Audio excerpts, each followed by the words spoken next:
Vamos a pensar en la economía como si fuera un organismo vivo, uno que tiene su propio pulso. A veces ese pulso late con fuerza, otras veces se debilita. En este análisis vamos a hacer justo eso, aprender a tomarle el pulso, a entender sus señales vitales para saber, de verdad, cuál es su estado de salud. Pero a ver, ¿cómo se hace eso exactamente? ¿Qué herramientas tenemos para saber con cierta seguridad si la economía va bien o si por el contrario se avecinan problemas? Esa es la pregunta del millón. Bueno, pues para poder responder a esa pregunta, lo primerísimo que hay que entender es su ritmo natural, casi como si fuera su respiración. Ese patrón constante de expansión y contracción, de auge y de caída, que al final es lo que define su propia existencia. Venga, pues vamos a meternos de lleno en esto. Empezamos con el concepto que es, a la vez, el más básico y el más importante de todos, el ritmo natural de la economía, ese ciclo constante de auge y caída. Entonces, ¿qué son exactamente los ciclos económicos?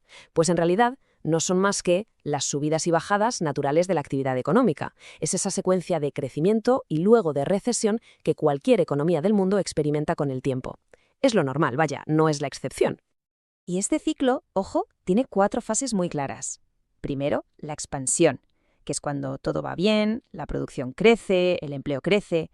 Luego se llega al auge, a la cima, el punto más alto de actividad. Después, claro, inevitablemente viene la recesión, una fase de contracción. Y finalmente, tocamos fondo en el valle, el punto más bajo, que es justo desde donde el ciclo vuelve a empezar otra vez. Vale, ahora que entendemos el ritmo, ¿cómo medimos la potencia del motor? Vamos a pasar a ver las herramientas que se usan para calibrar la fuerza de la economía, sobre todo cuando está en esa fase de crecimiento. Y esto nos lleva a una pregunta clave. Si la economía está creciendo, ¿cuánto crece exactamente? ¿Cómo se le puede poner una cifra al tamaño y a la fortaleza de la economía de todo un país? Pues aquí entra en juego la gran estrella de la macroeconomía, el Producto Interior Bruto, el famoso PIB. Es el gran indicador. Lo que hace es medir el valor en dinero de todo, absolutamente todo lo que se produce dentro de un país en un tiempo determinado. Si la economía fuera un coche, el PIB sería su velocímetro. ¿Pero de dónde sale este número? El PIB se puede descomponer en varias partes. Es la suma del consumo de las familias, que suele ser el trozo más grande del pastel, la inversión de las empresas, el gasto del gobierno y, por último, la diferencia entre lo que exportamos y lo que importamos. Si cualquiera de estas cosas sube, el PIB sube. Pero mucho ojo aquí, que viene un matiz crucial. Hay que saber diferenciar entre el PIB nominal y el PIB real. El nominal nos puede engañar, porque si los precios suben, el PIB también sube, aunque no estemos produciendo más. Por eso se usa el PIB real, que lo que hace es quitarle el efecto de la inflación.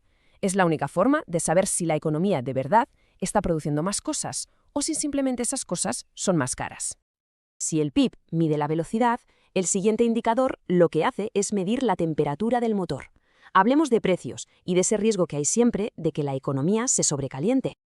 Ese sobrecalentamiento se llama inflación. Es simplemente el ritmo al que suben los precios en general. Y cuando hay inflación, cada euro que tenemos en el bolsillo compra un poquito menos que antes. Para medirla, el indicador estrella es el índice de precios de consumo, el IPC.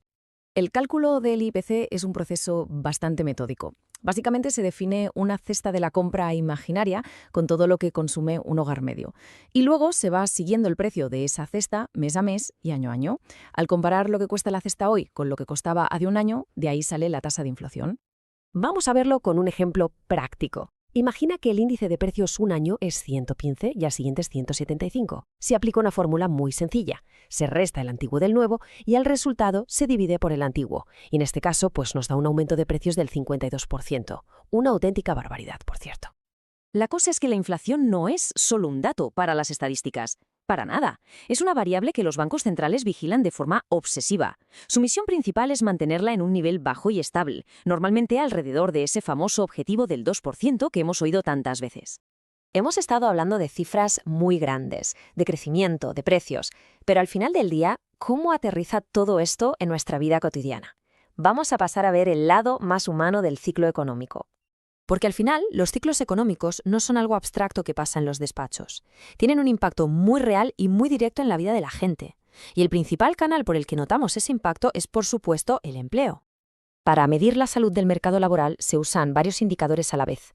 El más conocido es la tasa de paro oficial, que sale de encuestas como la EPA, la encuesta de población activa.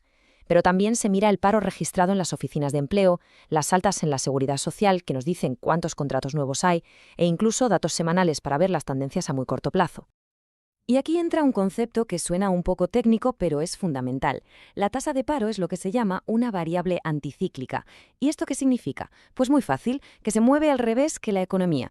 Cuando el PIB crece, el paro tiende a bajar, pero cuando el PIB cae, en una recesión, el paro, lamentablemente, sube. Es como un balancín. Perfecto, ya hemos visto el pulso, la potencia, la temperatura y el impacto en las personas. La última pieza del puzzle es, bien, ¿y qué se hace con toda esa información? ¿Se puede intentar pilotar esta nave económica para que no se estrelle? Sobre por qué existen estos ciclos, la verdad es que hay dos grandes formas de verlo. Unos dicen que los ciclos son inevitables, que son parte del sistema, son las teorías endógenas. Otros, en cambio, le echan la culpa a shocks que vienen de fuera y que son impredecibles, como una guerra, una crisis migratoria o una pandemia. Son las teorías exógenas. Pero bueno, venga, la causa de donde venga, el objetivo final es el mismo. Al monitorizar todas estas constantes vitales que hemos repasado, el PIB, la inflación, el empleo, los gobiernos y los bancos centrales lo que intentan es que los auges no sean demasiado explosivos y que las recesiones no sean demasiado profundas. Intentan, en definitiva, suavizar el ciclo.